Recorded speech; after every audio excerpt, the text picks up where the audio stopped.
Your stethoscope tells you the chest is clear, so your patient does not have pneumonia, right?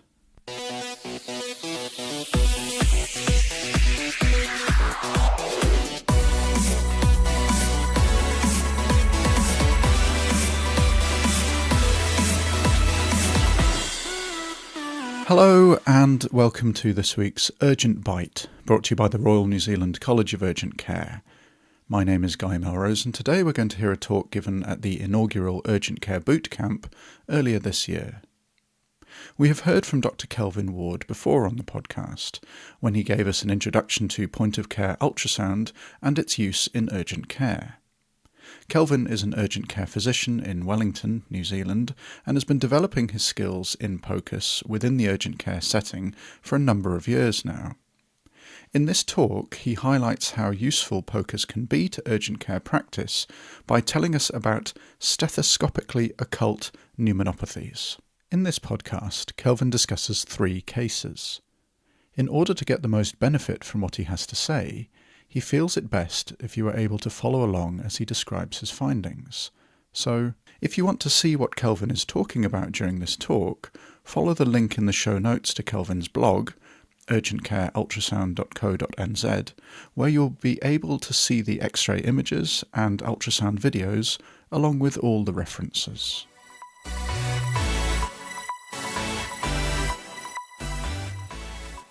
Okay, good afternoon. My name's Kelvin Ward, and the title of my talk today is Stethoscopically Occult Pneumonopathies. In Auckland in 2017, of all the patients who presented to an emergency department within 1 week of attending an urgent care clinic and being discharged, in those patients who were diagnosed with a high morbidity condition, 42% of them were diagnosed with pneumonia. By comparison, the next most common diagnosis in this group of high morbidity reattenders was heart failure, comprising 14% of that group.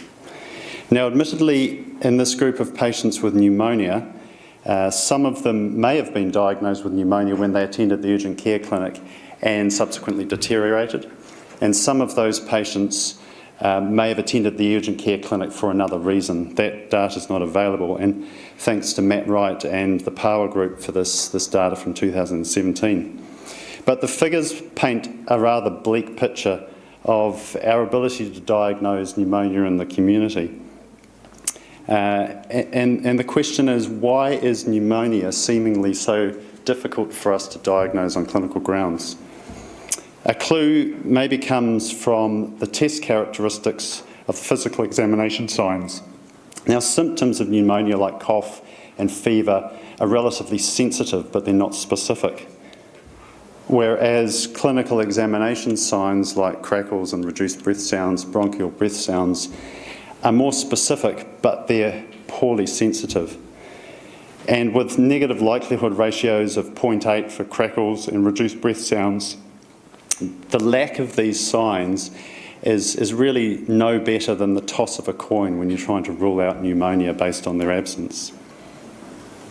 So what are we to do when we're faced with a patient with cough and fever and no physical examination signs of pneumonia? Well, we can diagnose viral bronchitis and treat them clinically. We could get a chest X-ray in all of these patients, although the sensitivity of chest X-ray is at the most 75%. Or we could be poor antibiotic stewards and treat all of these patients with amoxicillin. There is another alternative, however, in that we can utilise intonation rather than radiation after our auscultation. So this is an example of chest or thoracic ultrasound.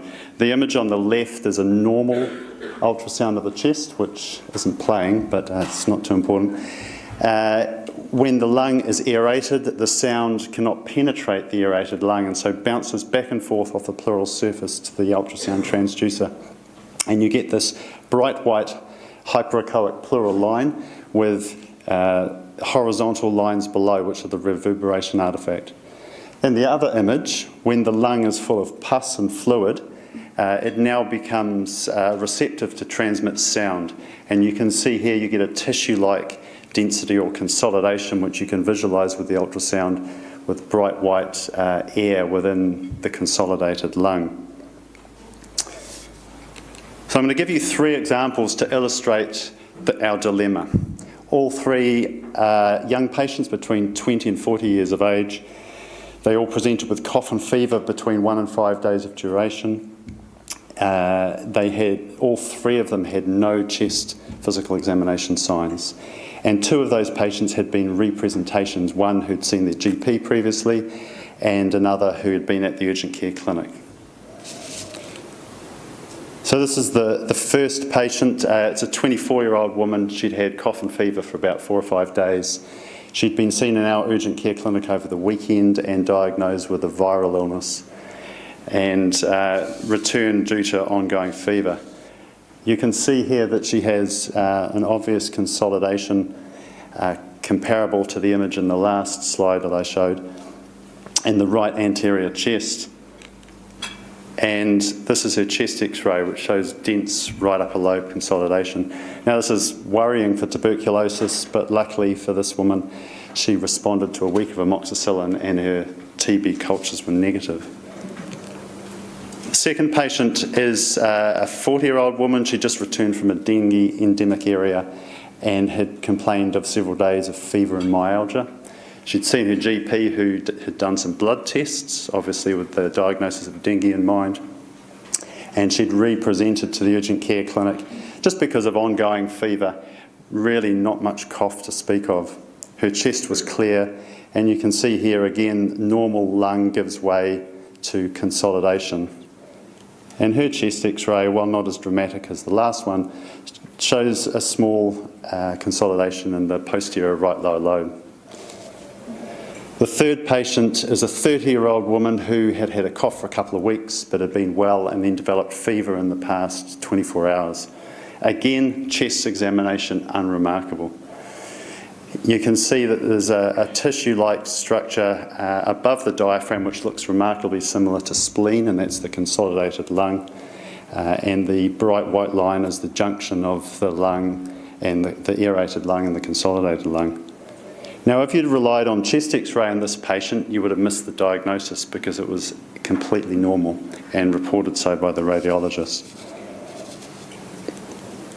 So if you roll the dice in these 3 patients, you may well get the diagnosis correct. You may treat them appropriately.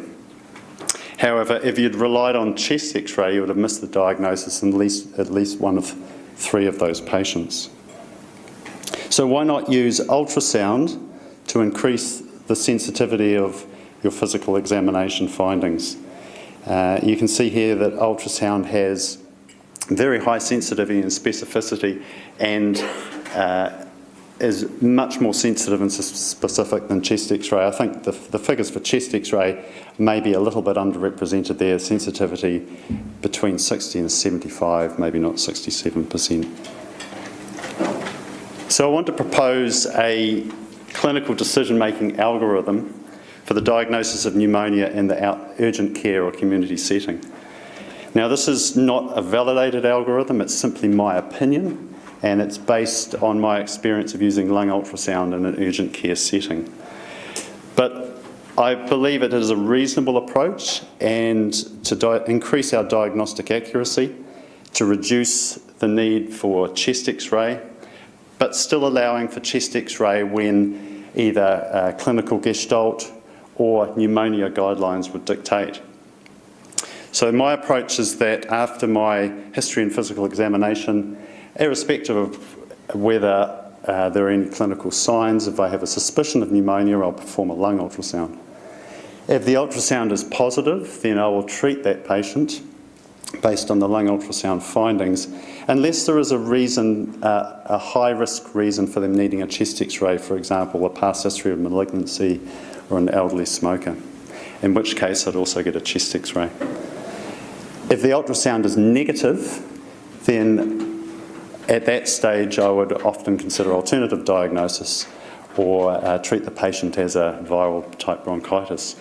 However, if clinical suspicion is high, I think it's reasonable to also augment that with chest x-ray in that situation.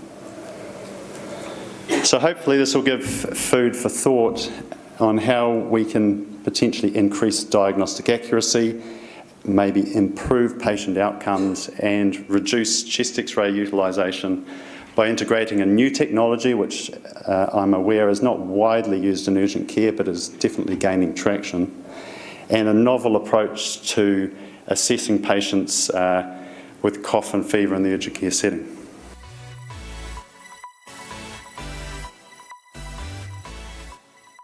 Now, if you did not look at the link whilst listening, when you can, remember to head over to Kelvin's blog, urgentcareultrasound.co.nz, case number 20, to see the images and get all the references.